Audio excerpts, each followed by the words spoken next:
kita sandingkan supaya gampang dibandingkan. Oke, kita ulang dulu sebentar. Urutan genetik COVID itu Jadi kaget, apa ini? Berarti benar dong, selama ini kita dibohongin gitu kan? Selama ini kita dibohongin bahwa katanya ini sekuennya dari si virus. Bismillahirrahmanirrahim. Assalamualaikum warahmatullahi wabarakatuh. Saya Pak Ahmad, ketemu lagi di edisi Kata Pak Ahmad. Sebagai kali ini video reaksi terhadap episode 23 yang dibuat oleh tim Investigasi 101 FNN ya. Menarik. Jadi video ini sebetulnya banyak mengajari kita terkait dengan konsep PCR. Saya mau memfokuskan kepada kritikal ya, krusial gitu yang kita perlu klarifikasi karena ini terkait dengan biologi molekuler. Supaya apa? Supaya jangan sampai nanti mahasiswa biomedis, mahasiswa S1 yang sedang belajar biologi mendapatkan konsep yang keliru. Boleh berpikir kreatif, tetapi tolong pahami dulu konsep dasarnya yang penting supaya kita paham. Apa yang teman-teman Investigasi 101 katakan di awal itu saya sepakat, yaitu apa? Bahwa kita harus memihak kepada kebenaran. Kenapa? Karena apapun itu pilihannya, mau prioritas ekonomi atau prioritas kesehatan, kita utamakan dulu kebenaran dan insya Allah kita bisa melihat mana yang harus kita ambil gitu. Menurut tim Investigasi 101, FNN, Bos Darling ya, itu adalah sesuatu yang tidak benar dan mereka berusaha mengungkapnya. Ya bagus kalau kita memang berusaha mengungkap untuk kebenaran, saya setuju ya. Jadi ini yang kita akan lihat dalam beberapa menit kemudian. kita kembali pada protokol yang dibuat oleh Institut Pasteur yang sangat kredibel, yang kemudian diunggah di situs resmi WHO. Ini adalah panduan buat seluruh dunia. Ya, jadi ini adalah beberapa informasi berasal sumbernya dari lembaga yang kredibel, dari lembaga Pasteur, ya, Institut Pasteur di Paris di Prancis. Dan tim Investigasi 101 akan menunjukkan menurut mereka apa kekeliruannya. Tadi sudah kita singgung, ada 9 nomor kode. Ini adalah 9 nomor kode yang disebut urutan genetik COVID. Anda perhatikan urutan genetik yang nomor 2. Kemudian Anda ambil data dari sumber lain, dari NCBI. Ya, jadi tadi disebutkan di sebelah kiri adalah sekuen dari coronavirus SARS-CoV-2 ya, penyebab COVID-19. Nah, lalu dia menyebutkan ada disebut dengan NCBI. NCBI adalah resource yang umum dipakai oleh para peneliti biomedis seperti saya dan juga rekan-rekan molecular biologist yang terkait dengan kesehatan, investigasi penyakit. Inilah database yang kredibel gitu ya. Nah, apa yang mereka temukan? The National Center for Biotechnology Information. Isinya tentang urutan genetik Homo sapiens, urutan genetik manusia, urutan genetik Anda sendiri. Ini urutan genetiknya. Sekarang, coba Anda bandingkan. Urutan genetik yang sebelah kiri ini adalah urutan genetik COVID. Urutan yang sebelah kanan ini adalah urutan genetik manusia. Ini dari sumber yang berbeda. Ya, coba kita sandingkan supaya gampang dibandingkan. Oke, kita ulang dulu sebentar. Urutan genetik COVID itu yang sebelah kiri, yang dibuat oleh Institut Pasteur di Paris. Yang sebelah kanan ini urutan genetik manusia yang diarsipkan di NCBI. Jadi sekarang kita akan menggunakan mesin BLAST ya, yang kita bisa ambil dari situsnya NCBI ya, namanya BLAST. Jadi BLAST itu adalah mesin untuk mencari apakah ada gen yang cocok yang kita ingin. Jadi misalnya kita mau melihat apakah sekuen dari virus SARS-CoV-2 ini apakah ada kecocokan dengan gen pada manusia. Oke? Jadi kita ke BLAST, lalu kita pilih human ya, kita pilih human. Kita akan search. Oke, kita akan pilih human. Oke, nah, lalu kita akan masukkan tadi sekuen virus. Ini sekuen virus akan kita masukkan. Oke.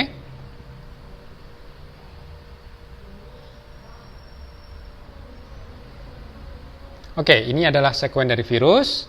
Oke. Lalu kita akan blast. Apakah ditemukan sekuen virus pada manusia?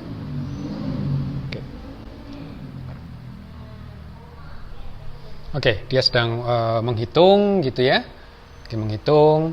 Apakah ada yang match apa tidak? Tadi saya masukkan 18 nukleotida. Oke, 18 nukleotida. Nah, ingat, yang reverse tadi itu di kromosom berapa? Di kromosom 8. Oh, sudah keluar nih hasilnya. Apa ini yang terjadi? Ternyata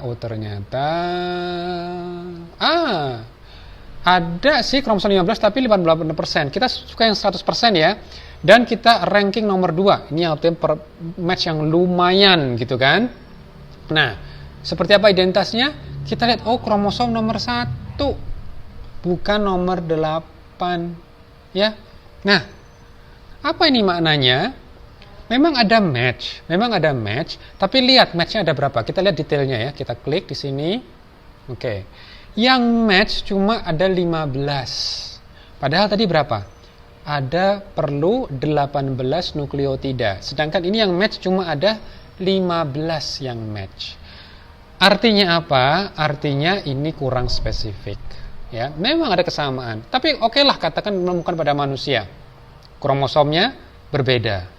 Kalau tadi reverse-nya di kromosom 8, ini di kromosom nomor 1. Untuk yang ini sekali lagi yang reverse kita temukan di kromosom nomor 8 manusia.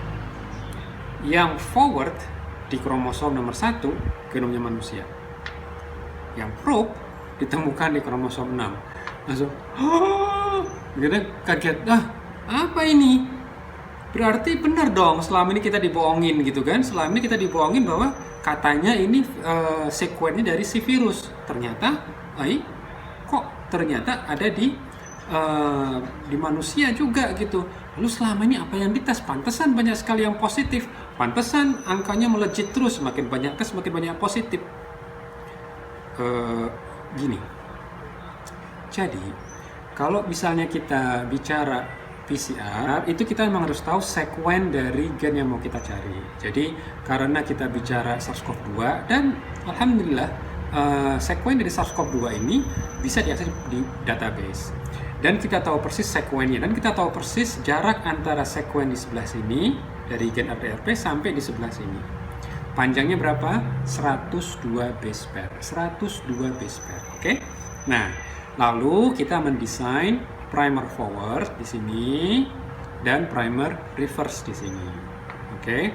Kenapa harus forward dan reverse? Karena apa? Karena nanti kita akan menggunakan apa yang disebut dengan DNA polymerase ketika proses PCR-nya ya. Kita bicara sudah bentuk cDNA ya kalau kita misalnya mau deteksi SARS-CoV-2 karena SARS-CoV-2 kan RNA. Oke, kita transformasi dulu, kita konversi dulu ke cDNA. Nah, ketika ini ke cDNA, sekarang kita punya DNA template-nya. Nah, ini kita sudah ketahui. Kita ketahui panjangnya dari jarak sini sampai jarak sini adalah 102 base pair. Nah, kita langsung buat primer di sini dan primer yang reverse di sini. Oke. Ini yang probe sementara tidak perlu diabaikan dulu. Nah, kalau ini kita sudah punya, berarti apa yang terjadi dengan DNA polymerase? Begitu ini bisa menempel di sini, tempel, ini akan membuat DNA polymerase segera berjalan untuk mengaplikasikan sana. Terus begini, seterusnya panjang lagi. Oke. Tapi artinya apa? Kalau tidak dibatasi oleh yang reverse primer, ini akan berjalan terus dia. Berjalan terus gitu kan. Kalau ini kita bicara misalnya genom yang sirkular, nanti dia akan muter, nanti kembali lagi. Ini kayak bumi bulat kan, muter lagi ke sini misalnya gitu. Tapi kita bicara bahwa kalau misalnya ini cuma satu, PCR tidak akan bekerja. PCR perlu primer satunya lagi, yaitu primer yang reverse.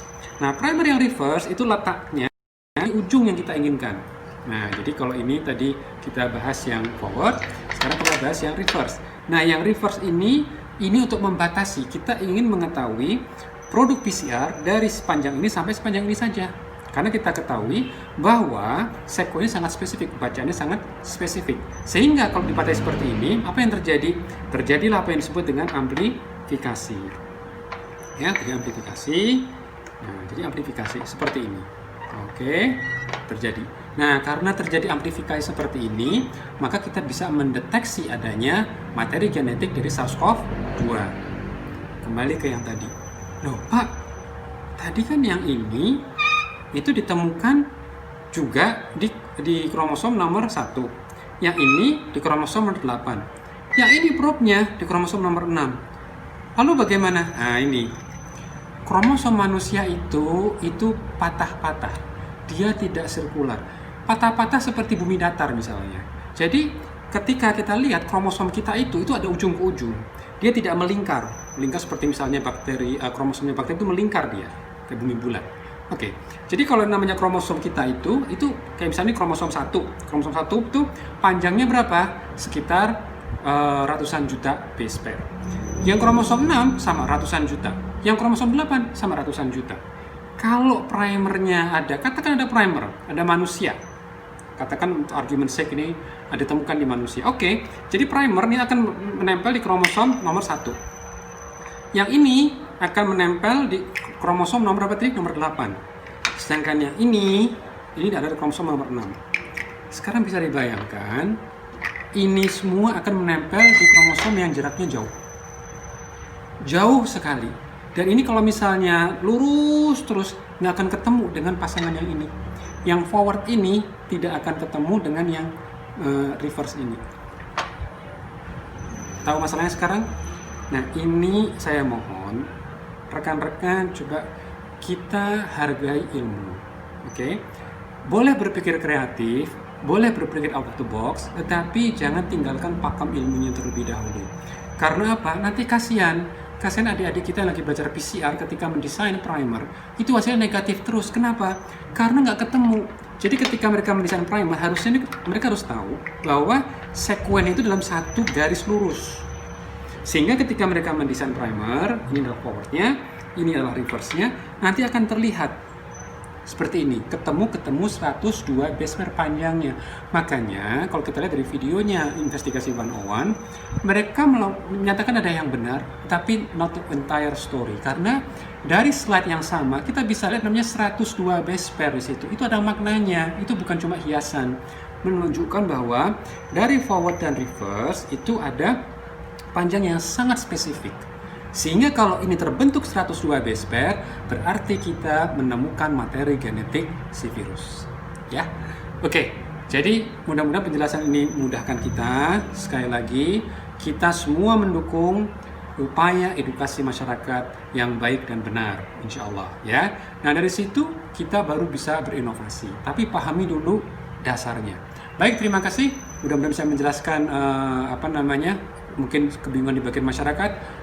Kita tetap dukung pemerintah untuk melakukan 3T dan kita dorong masyarakat untuk melakukan 3M. Bersama-sama insya Allah kita bisa menghentikan pandemi ini. 3T apa itu? Test, trace, dan treat. Ya. Nah, makanya di sini penting tes dengan tes PCR. Lalu yang positif harus dikontak telusur. Jangan sampai tidak dikontak telusur. Oke? Baik. Insya Allah kita bisa ketemu lagi. Mudah-mudahan bermanfaat. Assalamualaikum warahmatullahi wabarakatuh.